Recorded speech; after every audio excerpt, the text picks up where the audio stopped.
జై శ్రీరామ్ అండి. అందరూ ఎలా ఉన్నారండి? బాగున్నారా? మన ఫ్యామిలీ అందరికీ వినాయక చవితి శుభాకాంక్షలండి. అందరూ బాగుండాలి, అందులో మేము ఉండాలి. ఈరోజు కొంచెం లేట్గా పెడతా, ఏమీ అనుకోకండి. ఇదేంటంటే పాల తాకులండి. ఇంకా పూజ మొదలు పెట్టలేదండి, ఇప్పుడే చేద్దాం అనుకుంటున్నాను. ఇంకా అన్నీ రెడీ చేసేస్తాను. బాగానే వచ్చిందిలేండి, కొంచెం రాదేమో అని భయపడ్డాను, వచ్చింది. ఇదిగోండి పాకం ఇలా పట్టుకుని ఇలా ఉంచుకున్నాను అనమాట. ఇప్పుడు కొంచెం చల్లారినాక అందులో పోసేసి కలిపేస్తాను అనమాట అండి. ఇలాగా నాకు అంత బాగా రాదండి. మా అక్కలిద్దరు మా వదిన అయితే బాగా చేస్తారు ఏదైనా. నేను కొంచెం పని తక్కువే చేస్తానండి. వాళ్ళు దగ్గర ఉన్నారనుకోండి అసలు పని చేయను. వాళ్ళు లేనప్పుడు మన ఇంటికాడ మనమే చేసుకోవాలి కాబట్టి చేస్తూ ఉన్నాను అనమాట. ఇంకా కిస్మిస్ అవన్నీ ఇందులో ఏం చేసి పోసేస్తాలండి, ముందే మర్చిపోతానేమో అనేసి. ఇవేంటంటే కుడుములండి. ఇవేమో అదే మన పెసరపప్పుతో చేస్తాం కదండి, కుడుములు ఇష్టం కదా విఘ్నేశ్వర స్వామికి. పప్పు కుడుములు బెల్లంతో, పెసరపప్పు బెల్లం కలిపేసేసి ఉడకపెట్టి అందులో వేస్తానండి. ఆ కుడుములు అనమాట. ఇవి గణపతికి పోస్తానండి. 21 కుడుము ఇవ్వండి, 21 కుడుము ఇవి నైవేద్యంగా పెడతానమాట.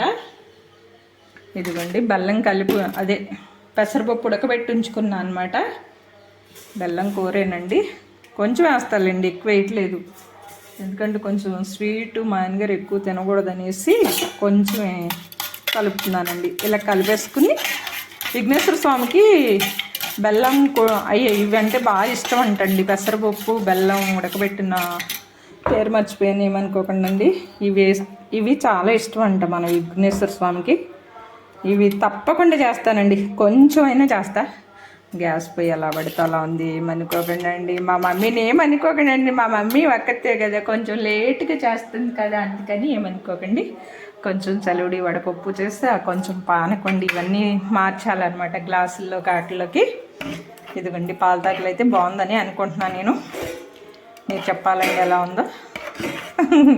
అందరూ వచ్చేయండి అండి, మన ఇంటికి వచ్చేయండి పాలతాకులు తినడానికి, కుడుములు తింటాక అన్నీ తింటాక వచ్చేయండి. మరి నా బిడ్డ బయట పడుకుని అమ్మ ఏంటి ఈరోజు నన్ను పట్టించుకోవట్లేదు అన్నట్టు చూస్తున్నాడు. ఇప్పుడే బొట్టు పెట్టి వచ్చానండి. నిన్న సాయంత్రమే స్నానం చేస్తాను అనమాట. జై శ్రీరామ్ అండి. అందరూ బాగున్నారు కదా? పూజ ఇంకా ఇప్పుడే ఇంకా అన్నీ సర్దేసుకునండి. అరటి పళ్ళు అన్నీ ఇక్కడే ఉన్నాయండి. కృష్ణయ్య అండి. ఇల్లు ఎలా పడితే అలా ఉందండి, ఏమనుకోకండి అండి. జై శ్రీరామ్ అండి. ఇప్పుడే అన్నీ సిద్ధం చేసుకుని పెట్టుకుంటా.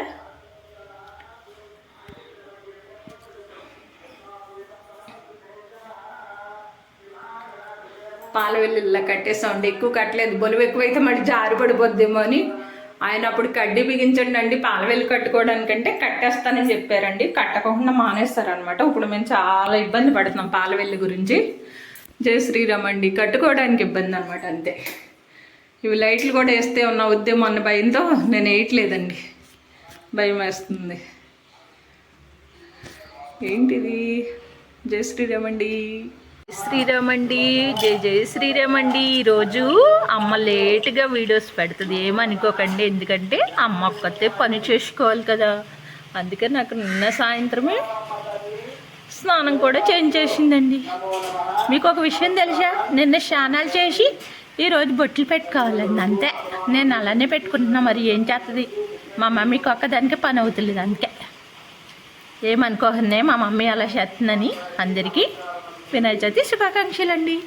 అందరూ బాగుండాలి, అందులో మేము ఉండాలి. జై శ్రీరామ్ అండి.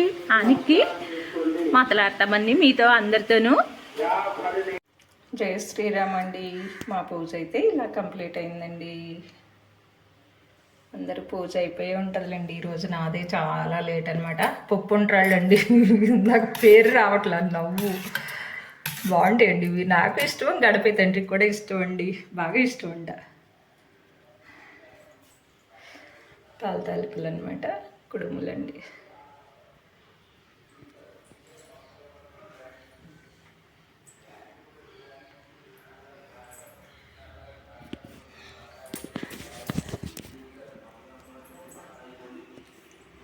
పాలవెల్లి అంటే నాకు ఎందుకో చాలా ఇష్టం అండి. వాళ్ళ బొలువులు ఎక్కువ కట్టలేదండి, ఎందుకంటే జారి పడిపోద్దేమో అనేసి.